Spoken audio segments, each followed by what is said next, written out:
ব্যাপারটা এমন না যে আল্লাহ লিখে রেখেছেন বলে আপনি বেছে নিচ্ছেন। যেহেতু আপনি এটাই বেছে নেবেন, তাই আল্লাহ আগে লিখে রেখেছেন। এখানে পছন্দ আপনার, তবে আল্লাহ আপনার পছন্দ জানেন। যেমন ধরেন একটা রাস্তার মোড়ে আসলেন, সামনে 5টা রাস্তা, রোড নাম্বার 1, 2, 3, 4, 5।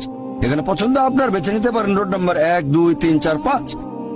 আপনি গেলেন রোড 2-এ। এটা আগে থেকেই লেখা আছে আপনার নিয়তিতে যে আপনি যাবেন 2 নম্বর রোডে। ব্যাপারটা এমন না যে আল্লাহ লিখেছেন বলে আপনি করছেন। যেহেতু আপনি এটাই বেছে নেবেন, তাই আল্লাহ আগে লিখে রেখেছেন। তাহলে পছন্দ আপনার।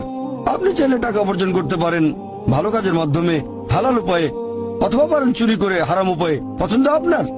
ধরেন চুরি করলেন, এটা আপনার সিদ্ধান্ত। তবে আল্লাহ আগে থেকে জানেন যে এই লোকটা সহজে টাকা পেতে চায়, তাই চুরি করবে।